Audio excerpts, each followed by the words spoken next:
Thanks again, Jason, for joining us. We want to kick it off by just perhaps giving the audience a flavour of the Waikato, Hamilton, and what the region's like. And I think we've got a video. Come with us, share our waka, and feel our strength and passion. For this is a place beyond the expected, which constantly surprises, with natural beauty, powerful history, and out-of-this-world experiences. Always far from the ordinary, this is a magical region of villages to play, relax, connect, and explore in. Well, Jason, a lot of beautiful green fields. Obviously, it's a huge centre of dairying, and I want to give the audience an update on what's happening in Hamilton and Waikato and more broadly in New Zealand at the moment. Hey, good morning, everyone. Oh, good afternoon, good evening. Malolele, kia ora, wherever you are in the world. Look, I'll just give you a bit of an update of where we are in New Zealand. Look, first up, where we are in the world is probably quite crucial. New Zealand, for some of you, hopefully you've managed to come and visit us. We are a bucket list destination at the bottom of the world. We're next to our big, lovely neighbour, Australia, if you see on that map. So we're about a 12-hour flight from North America, and then potentially up to a 20-hour flight from UK and Europe. When in New Zealand, we are situated about an hour south of Auckland, which is our main international gateway, in the North Island. So around central North Island, we cover 7 regional state areas within the Waikato and New Zealand. What we do, so probably very similar to all the other DMOs that are on this call today. Obviously, visitor and destination marketing is at our heart. We work obviously with travel, trade and marketing. We also work with the conventions. We run the convention bureau for our state as well. We do major event bidding and coordination. So we work with all the venues and major event organisers to bring sports tournaments and world tournaments to the Waikato. And then we also do product and destination development, something that New Zealand has been pushing for the last probably 5 to 6 years, around getting DMOs into actually managing the destination and leading a lot of the stakeholder and community engagement. For us as a region, look, tourism has become our number one sector for our economy. We are a dairying region originally, so still built highly on agri-tech, but also the dairy industry with regards to producing some of the world's best butter and milk in the world. Our annual visitor expenditure is around 1.57 billion. Domestic, though, are our hero. They make up 1.2 billion. So again, when we talk about the restart shortly, we see them very much as our green shoots or our lead sector to bring us back. International visitors contribute around 371 million into our region. We're the 4th largest domestic visitor destination in the country. So again, that leads us very well into recovery. We're the 5th largest visitor expenditure for internationals, behind places like Auckland, Queenstown, you may have heard of, in the South Island, Christchurch and Wellington. And we're the 4th largest region for conventions in the country as well. And look, and just a little shout out there as well, in 2019 in September, we were named one of the top 50 bucket list travel destinations by Forbes magazine that you need to visit before you die. So hopefully this webinar will inspire you as well to come back to New Zealand as we look forward to welcoming you to the Waikato. Our key international markets, and the reason why I talk about these is because obviously China was where we were initially impacted as a country when we lost China group travel. So that was a travel ban that kicked in around January this year. But our number one market from an international perspective is our neighbours, Australia, as much as we are Australia's number one international visitor market as well. Second is obviously UK and Europe. And then third, you're all there pretty much, is USA and Canada. North Americans love to come to New Zealand, and what we have seen during COVID particularly is a lot of the billionaires that can afford to jump in their private jets have actually escaped the US and come down to New Zealand. And I'll talk a little bit about why. So some of the impacts and response for us as a country, we have a national alert level process which was implemented as part of COVID, which starts at the left. We went into alert level 4, which is called lockdown, pretty quickly. It happened within 3 days. And we were in lockdown, which pretty much meant no movement and staying at home, working. Only essential services were allowed to return to work, such as those at hospitals. We were in that lockdown mode for about 8 weeks. We then moved to alert level 3, which was restricting movement. So again, we could only promote what we call travel or local travel, still within your neighbourhoods. And as a country, we are now at alert level 2. So we're in the reduced phase. We are in a hold phase in that for the next 2 weeks until we decide where we're going. There's been a lot of international media coverage around how New Zealand has dealt to COVID. That's our Prime Minister on the right, many of you know, Prime Minister Jacinda Ardern. She has been probably what we call one of our emerging crisis leaders globally. She really led our country through the terror attacks we had at Muslim temples in New Zealand, our first terror attack on our shores last year. We had Whakaari White Island, which was our volcanic eruption, unfortunately, where we saw a number of our international visitors die on the island. And now she is leading us through the COVID response. What we've seen with our international perception research as well is that because of Jacinda and the way that she's dealt with things, and as a country, as you can see, we only have 1,500 confirmed cases, and we've only had 40 active cases right now with 21 deaths. We have been seen as a country that's safe, somewhere that has dealt to COVID and somewhere where people are prepared to return. So again, we're seeing some very soft bookings coming through from North America and UK and Europe to return back to New Zealand as soon as February next year. So Jason, do you want to talk more directly about the impact of the crisis on, your regional tourism office, more broadly on, DMOs across New Zealand? Absolutely. So that probably segues nicely into the next slide. Look, I've touched pretty much on a couple of the disasters that we had previously here as a country. Our Australian cousins had been really impacted across the ditch with regard to the bushfires that many of you were aware of. They were devastating for their country. Not only did it stop international travel for Australians, but pretty much it restricted a lot of domestic travel. What we have seen is pretty much the industry shut down overnight. Our attractions started to close first, so we saw places in our region like Hobbiton Movie Set shut down within 48 hours and letting go of over 270 staff. And that's just continued. We've seen hotels mothballed in our country. Some have permanently closed, others have managed to continue opening. Our venues and our major events were all called off. Again, just followed the rest of the world's calls around groups and gatherings with regards to the spread of COVID. But pretty much we're still measuring the impact. So as weeks go on, some businesses have been able to what we call hibernate. So they're able to close early for the season because we're now we're in our fall and we're about to move into our winter season. We've seen definitely those that have reduced their staff and those that have permanently closed. So again, we have a lot of media profile in New Zealand because the visitor industry was our #1 export sector and how it is actually crippling right now our economy. But what we are hoping is we're going to be probably one of the first to get going, which I'll talk about shortly because that's the stage we're at now at alert level 2. We did a survey just recently. Of course, everyone's been doing surveys of all their businesses and operators. Our visitor economy for us covers everyone from hospitality and retail through to events and venues, our airports, our transport providers. They are seen as very much part of the visitor economy for us and the accommodation. So market source, what we've seen here, which has been actually quite heartening to see, is 70% of our businesses are obviously targeting the leisure market, but nearly 30% have been working in the corporate market. So that will lead them into a very strong position when we start to what we call reopen New Zealand again. There are activities that we ask them around. Again, tourism-related activities sit around 44%, but again, really pleasing to see a lot of our operators had pivoted and adjusted into the education sector. So a lot of them are obviously offering educational tours for school groups or for tertiary institutions. Major events are a major contributor to our economy and our region. We are seen as pretty much the sports capital for the country, hosting a lot of the world-class Olympian sports here in the Waikato region. So great to see major events contributed 12%, business events and conventions at 15%, and non-tourism related activities at 21%.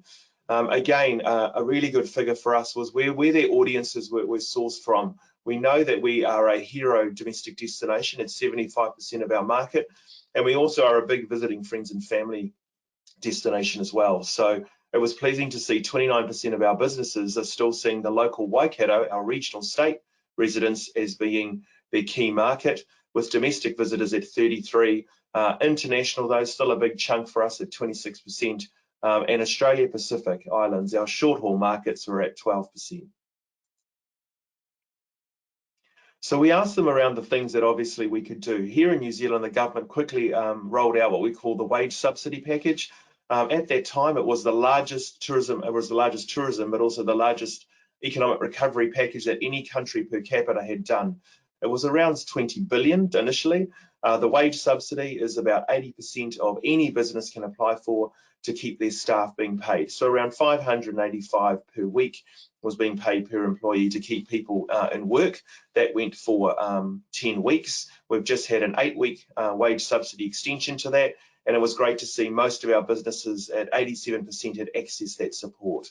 The other great thing about that as well is many of our small and medium businesses, we have around 70% of them are mum and dad businesses who pretty much, it's their passive income or it's their seasonal income, that they didn't have to access the wage subsidy. They were able to go back to their other incomes or have enough in reserves to keep them going and keep their staff employed. But again, reducing overhead costs where possible was the key focus.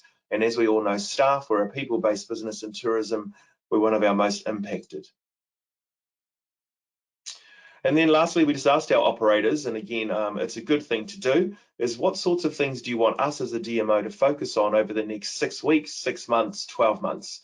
So look, really clear, these will probably be very similar to any other country in the world right now. They want support to reposition their products for the domestic market. So if our region, again, is still quite domestic focused, but we do have our hero attractions, which are international facing, like Waitomo Glowworm Caves and Hobbiton movie set. And then definitely they want us to focus on getting the domestic marketing activity up and running as soon as possible, restarting conferences and bringing back major events. I won't go through all the others for time, but for us, look, those are kind of the fundamentals of business that they expect from us, and good to see that they still want us to deliver strong leadership and advocacy for the sector at a government and also at a regional level.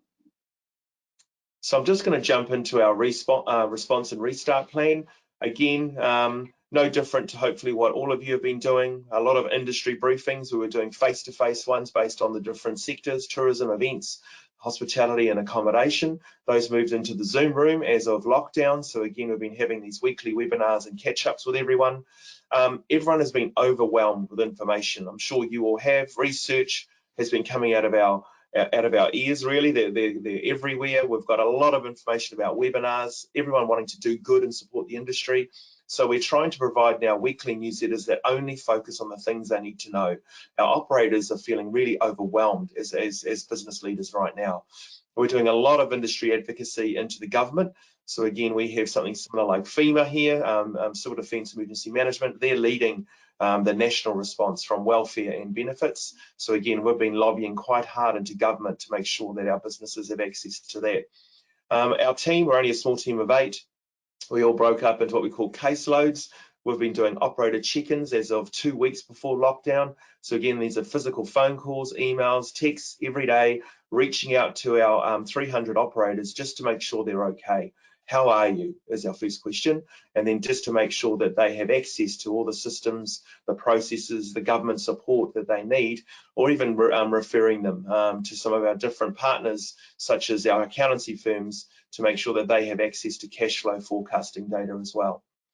Webinars we've talked about, and then literally we were doing workforce redeployment.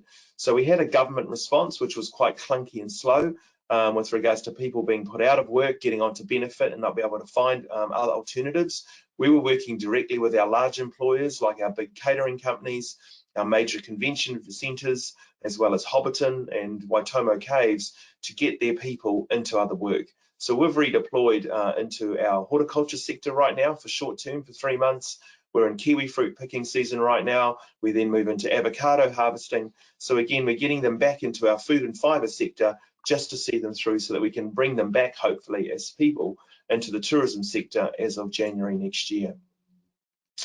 So we're now in the restart phase. The government launched what we called the Shovel Ready project. So that's injecting around $50 billion worth of capital expenditure into the country immediately. They've gone out to all of the regions and our states to say, hey, is there anything that's what we call shovel ready to go? So we contributed with our 7 local government partners to put up projects. So there's a lot of tourism projects that have been put forward in there, mainly around our cycleways, activating Hamilton Gardens, one of our iconic attractions, the Hamilton Zoo, and many other wildlife sanctuaries in our region. So again, we hope to get some investment from government to get the economy moving. Again, we've done a lot of research. So during times of crisis, we really do implore all DMOs to carry on with research. Many people have stopped, but again, what we're finding is we're lucky. We're probably leading the pack. The research we've undertaken around domestic perceptions and major events will lead into our and actually give us evidence base to get our restart programs up and running sooner than other regions.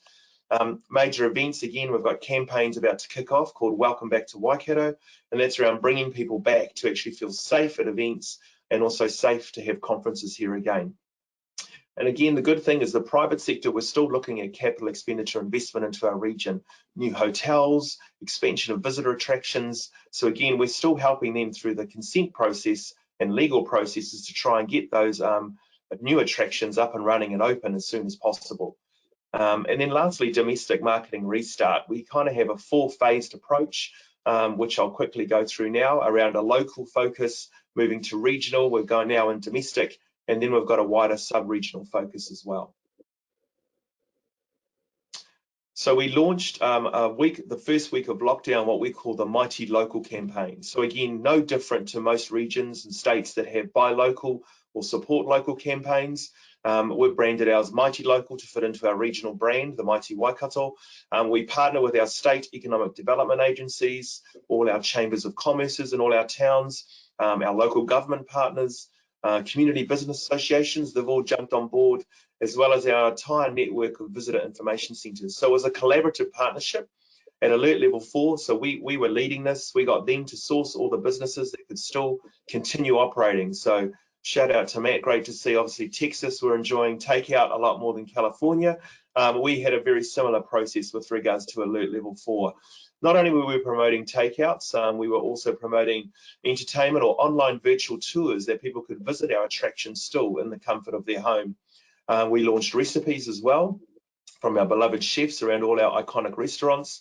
We did wellbeing platforms, so again, yoga and many other wellbeing exercises were available online from our region. And then we moved into business stories. So we're starting to promote all businesses, not just our own in tourism, that have pivoted during crisis. One of our big brewery companies pivoted to start making hand sanitizer, through to one of our big manufacturers of New Zealand fashion, then moved into making face masks for essential workers. So again, it was around showing these types of businesses and how people could get through to inspire them. And then we also partnered with our food banks to launch the Mighty Waikato Cookbook, which again is an e-cookbook which was launched on Mother's Day. People would download to give a donation, and all that money is going directly into the food banks to keep those most vulnerable fed as well. We're now at Alert Level 3. We've moved into contactless delivery and more F&B available and more essential services. But what we see is now we're in Alert Level 2.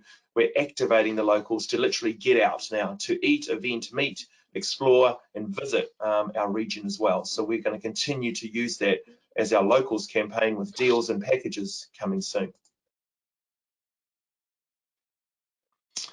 Our restart plan, again, won't go through all of this for time. We're focused on hyperlocal, I've just talked about. We've moved to regional. We're now in the domestic. So for New Zealand, we now have planes back in the air from a domestic air travel perspective, which is fantastic for our regions. Again, we've gone from flights of having up to 56 a day, now down to around 3, but hey, it's a start. We're very excited. But we are seeing international border restrictions staying locked for New Zealand at least for another 12 months or until a vaccine. We're also working with the Australian government to open what we call the Trans-Tasman bubble. So in other words, merging the two countries that we can travel between them, given that we are both key visitor markets for each other. And then there's been all these new initiatives that have come out that we've been supporting as well. This is called Save My Bucket List. It came from the hospitality industry, which was initially impacted. So again, people could buy vouchers for their favorite coffee shop, cafe, or restaurant to reuse when they finally got out of lockdown. This technology was just given to the tourism industry and said, why don't you guys look at something as well? So again, our businesses, it's very minimal. For $5 of commission, they would be able to sell a $100 voucher to actually list on the Save My Bucket list, where people can create travel experiences at home to be prepared to get them out and about in the domestic travel market shortly. So for New Zealand, look, I'll just quickly touch on why domestic is important to us. Again, no different to any of you as well. With closed borders, it's giving our countrymen more opportunities to visit their own country. We are passionate, as everyone is, about their own country. So again, we're going to really pull on the patriotism of our New Zealand market to say, come home, visit your home countries and your home regions. But what we do know is New Zealanders do travel differently. We don't have a lot of mass transit around our country apart from flights.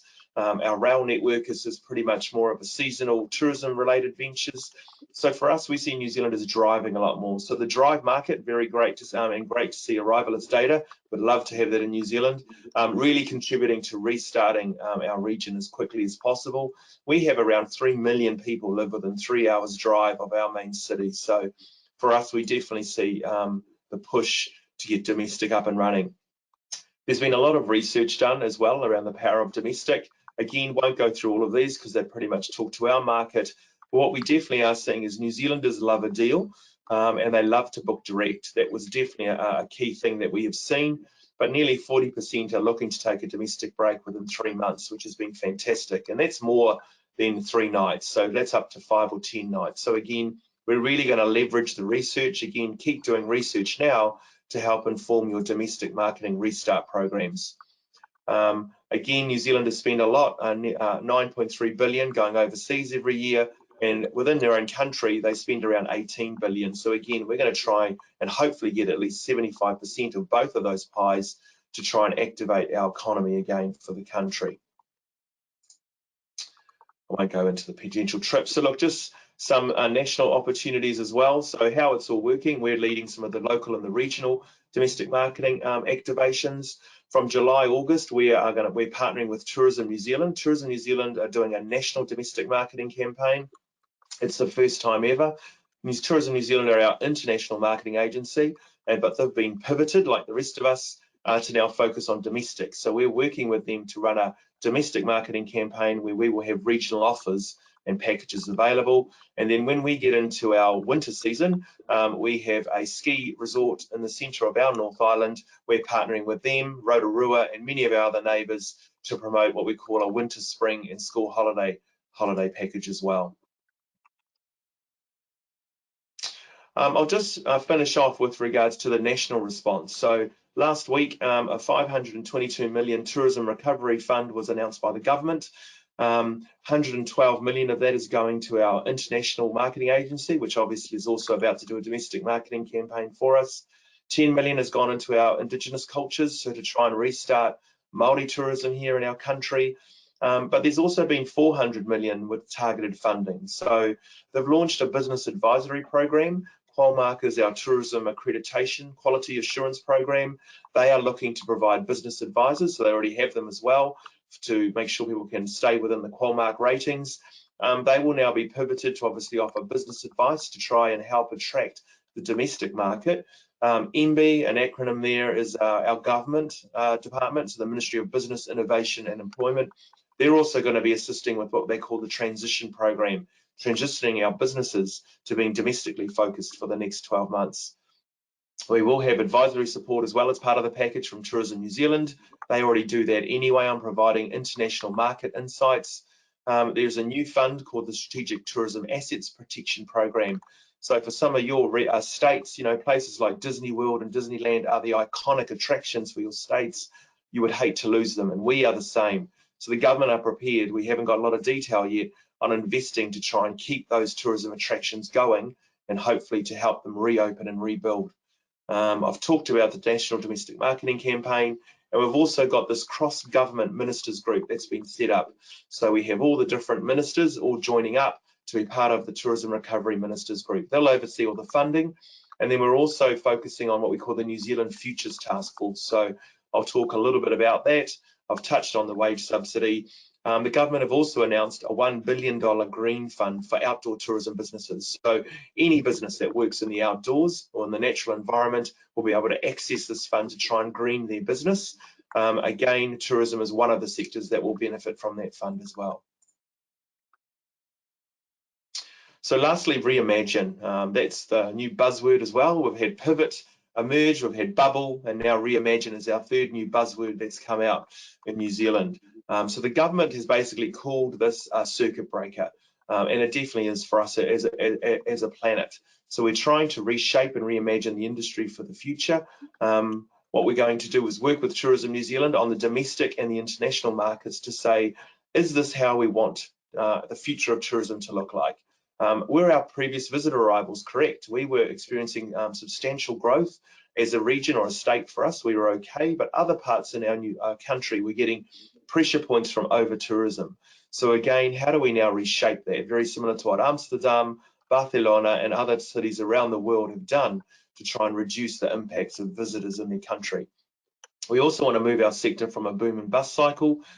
We are no different to any other business cycle, but again, we want to have a bit more of a sustainable plateau. And then again, how do we move to what we call community-led tourism, where there's net benefit for everyone? So very similar around the philosophies that Anna Pollock talks about with regenerative tourism. We're going to bring that forward with regards to our discussion. Funding is going to be a big one, so great to see Miles Partnership leading some of that in the States. We'd love to see some of those discussions around the future of funding for DMOs, but actually for tourism overall in our country. Look, just some takeouts for you all. Look, some life lessons. I'm sure all of us are learning lots of things about ourselves. We're learning how to cook again at home with recipes. We're learning what takeouts we like or don't like, and many people are exercising more than ever. However, it does change. I tell you that we have days where we don't do any of those things. So we might just want to cry on our keyboards as we feel so helpless with what we've been facing as an industry or as a country. So just some tips from me. Look, again, communicate. It's always good to be authentic. We have to keep it real. When we're down, we're down. Don't be afraid to show emotion. Our operators and your businesses are hurting so much. The words I use are raw and brutal with regards to the impact to our sector, but don't be afraid to show that vulnerability and always ask for help. As much as we're here as DMOs to help our businesses, they're also here to help us. Act, be strong, don't wait. Again, I have to ask my board approval. I normally would have to go back to my industry advisory group, but in times of crisis, I've just acted first and I'll clean up the mess later if it doesn't work. But overall, look, everything's been going well. People expect you to act fast, be decisive, and definitely lobby for them. And great to have these check-ins. It's really nice. People are just pleasantly surprised to get a personalised phone call from one of our team to say, hey, how are you going? Is there anything we can do to help you? Be creative. Again, we're talking about pivoting, but again, it's adaptation, it's innovation, it's ideation. You know, talk to your teams, your staff, look at your feedback you've had as a destination for the last few years and see what your visitors have been telling you. Now's your time to reshape and to be creative in building a stronger destination for the future. And then lastly, plan. Look, it's really hard to plan. Our plans change daily. So I call it planning in quicksand. Lockdown rules change all the time. The different things government put into place change overnight. But again, we need to have different scenarios. You need to keep researching, and then that'll help develop and execute your plan for the future. So thanks, everyone. Appreciated your time this morning, this afternoon.